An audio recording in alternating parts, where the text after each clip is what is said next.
Hey everybody, it's AJ Puedan with Better, Faster, and Easier, and today I've got a really inspirational person to speak with. Her name is Roslyn Franken, and I met her in Tampa and became pretty good friends. We've had some great conversations, and before you speak there, let me just kind of give a hint towards a little bit about your bio, or your background, I should say.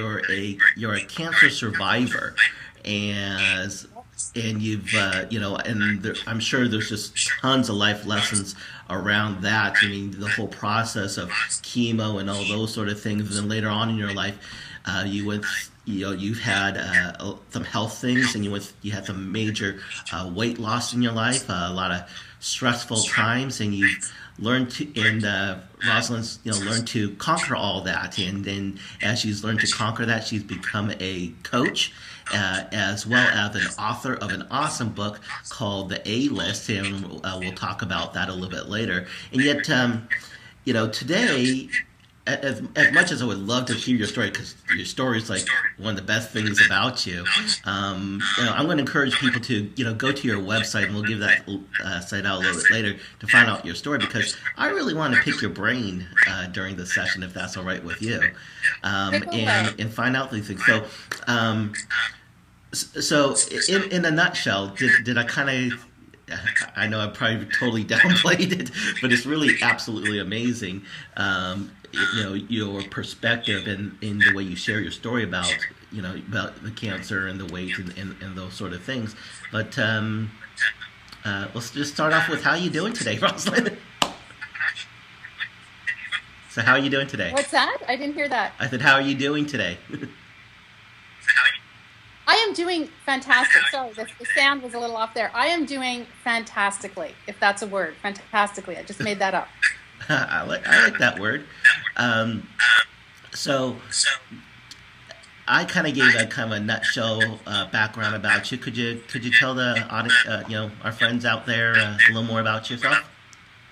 Sure. Everything you said about being a cancer survivor. I had cancer when I was 29 years old, which is quite young to be a cancer patient. And obviously, as you said, lots of life lessons that I learned through that. And it's funny that we're talking today, because I'm just preparing for a keynote I'm giving to a group of people who have brain tumors, cancer patients with brain tumors. And what do you say to a room full of people who are terminally ill?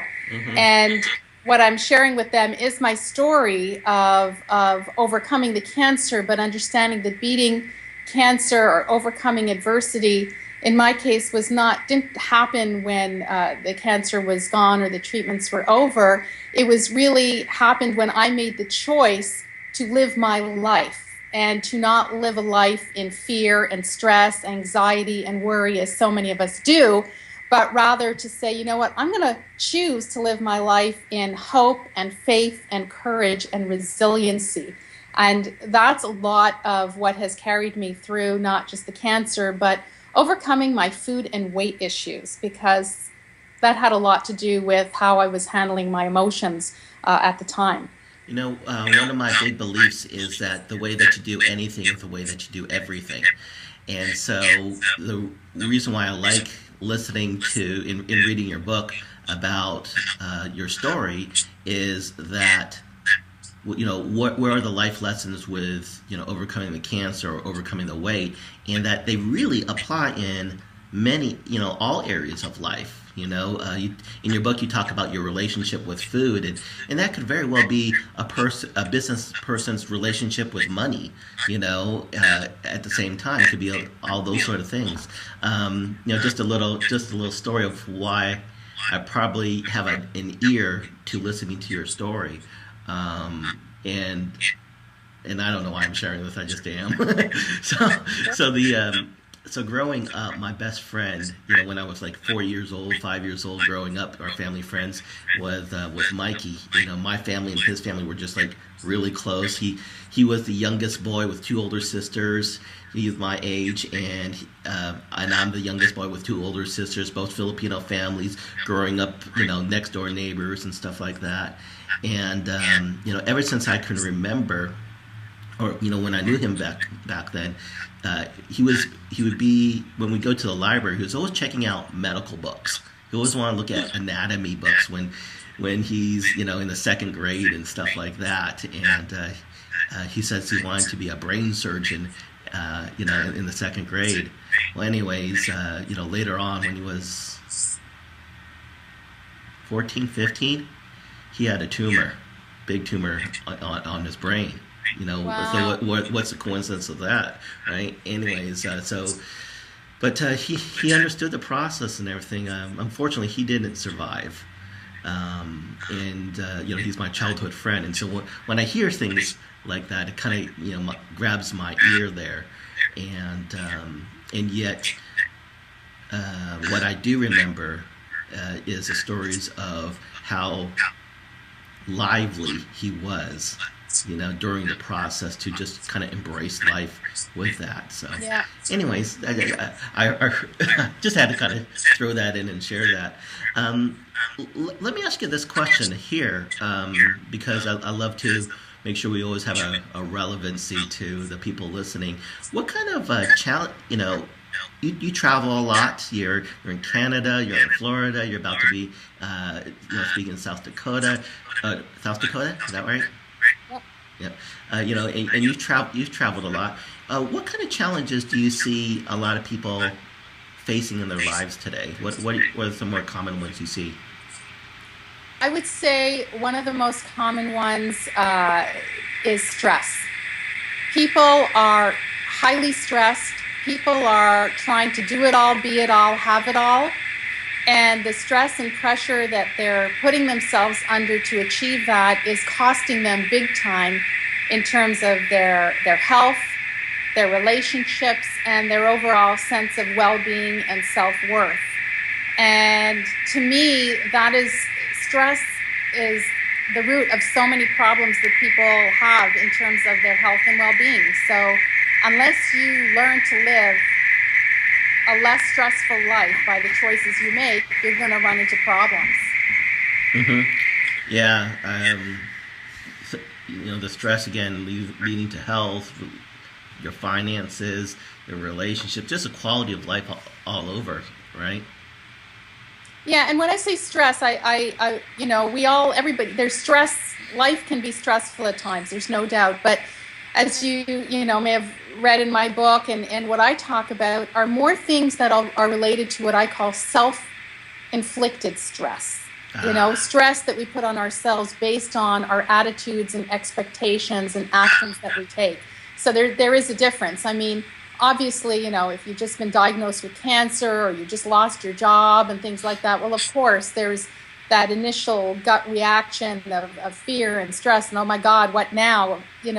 Natural reactions. But there's also a certain level of stress, and how do you cope and deal with the stuff that life throws your way that are based in your attitudes and beliefs and actions, that is where you can become more resilient and have better coping strategies so that it doesn't make things worse.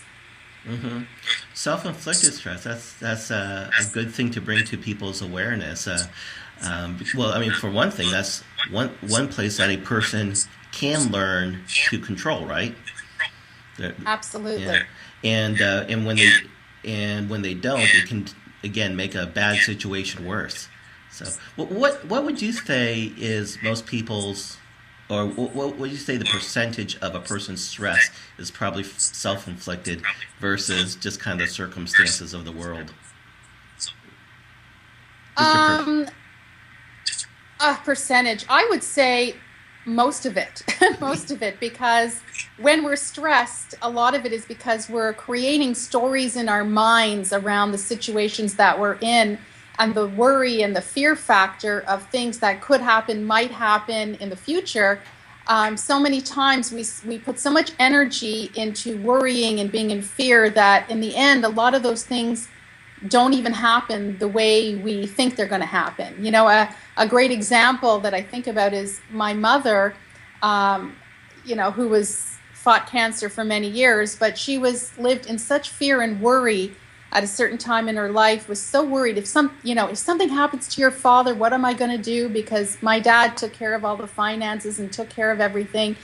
And he was older than my mom. So she used to worry all the time. What's going to happen? If something happens to him, I'll be lost, and worry, worry, fear, fear. And then she ended up passing away before him.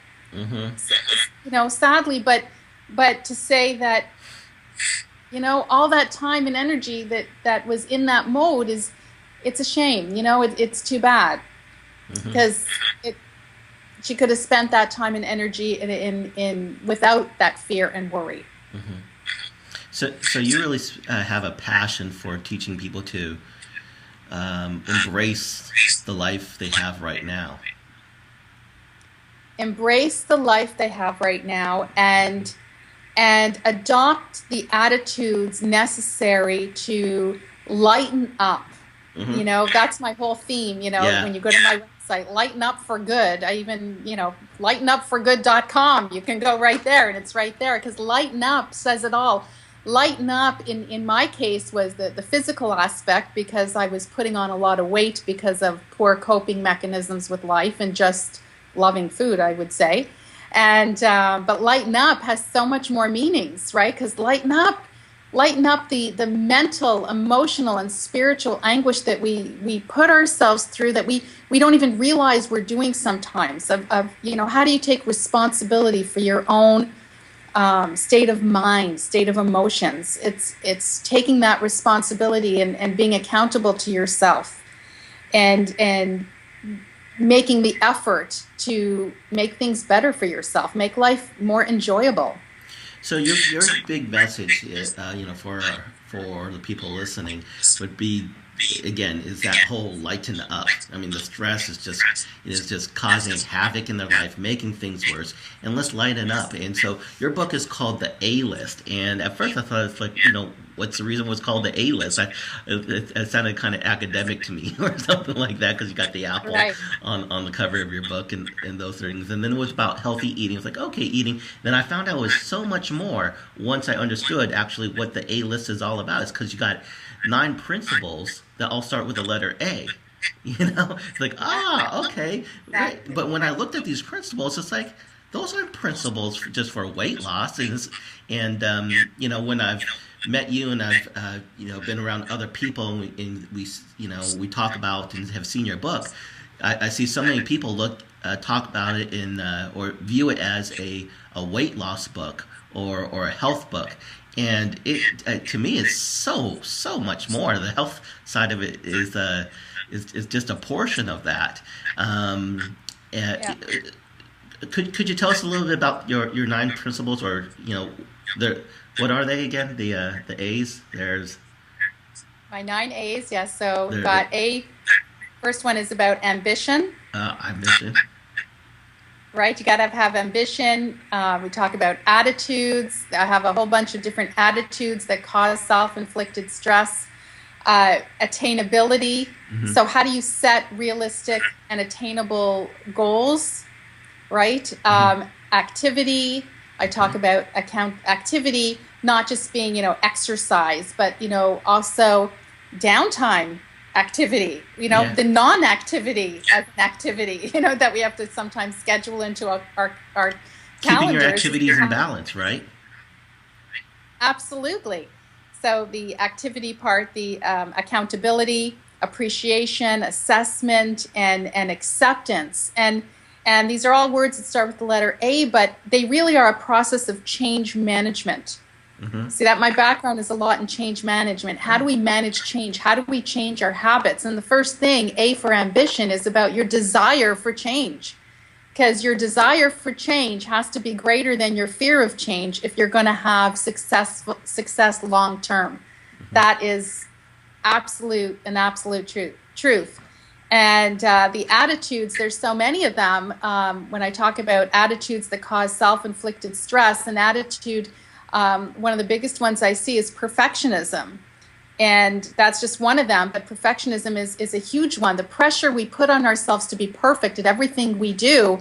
I just wrote an article for my blog about the whole caregiver work-life balance juggling act. When you're especially when you're an entrepreneur and you've got an elderly parent or somebody to care for, and you're trying to juggle being the perfect caregiver with the perfect entrepreneur with the perfect wife or husband or mother, father, daughter, son, whatever it is, something's going to give. And perfectionism, it's too much pressure, causes too much stress, and you never feel like it's enough or good enough, and it's negative. And that's the kind of negativity that causes people to eat too much, smoke too much, turn to unhealthy. So, not only does it make you feel bad, it makes you ineffective. It makes it even harder for you to do it. So it's like a double whammy, right?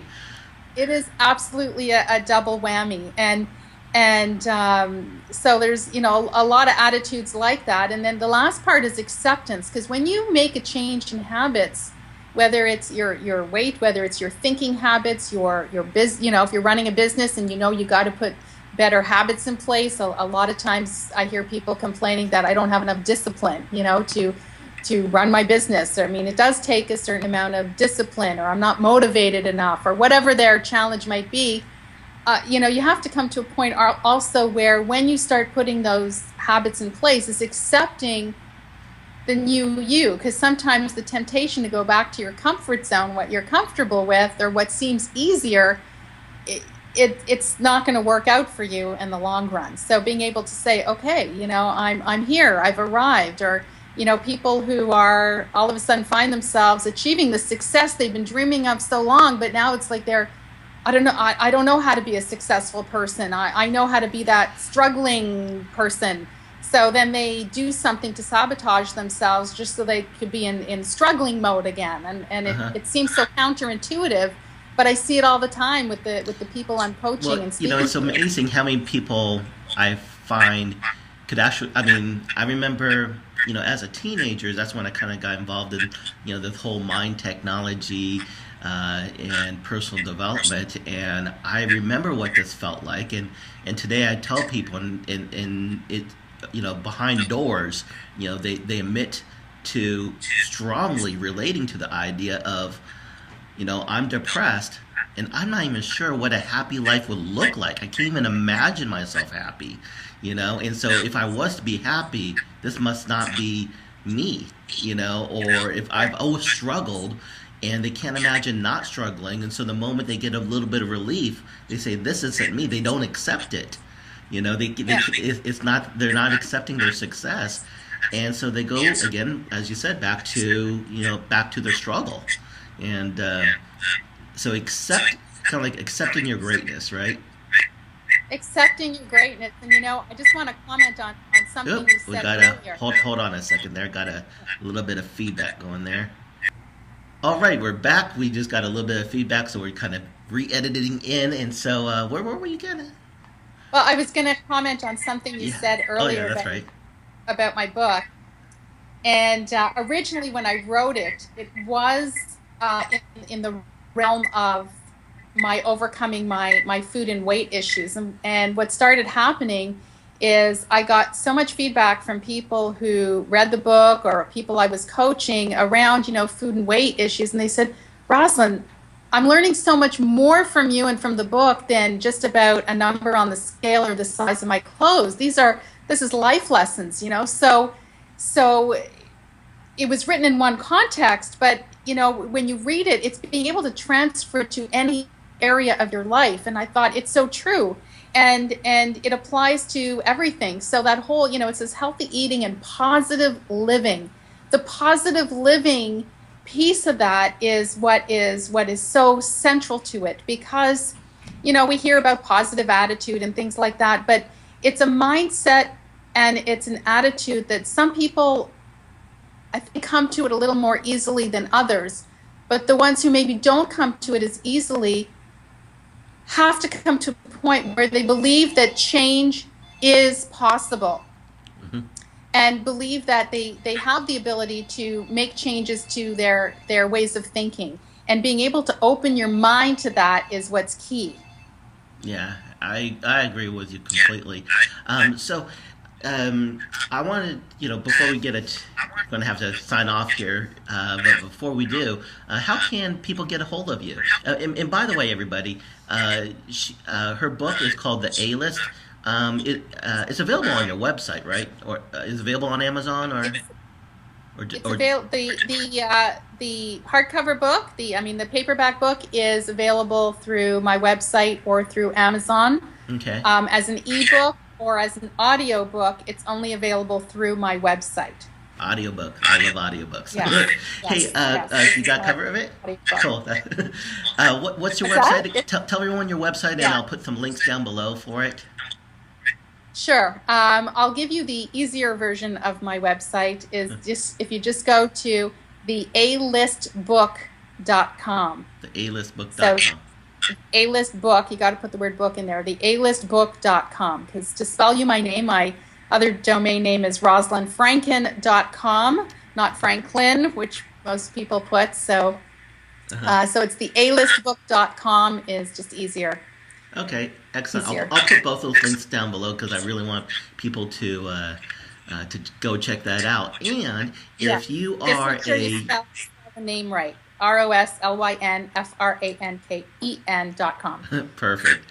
And if you are, a person with of influence with a group of people, we didn't get into it today, but really hearing Roslyn talk about her story is truly motivational, inspirational, and can change, inspire people to make some changes in their lives. So, you do a lot of keynote speaking as well, and so I highly encourage you to check out her, keynote speaking pages as well, and consider her as well for your next meeting or get together.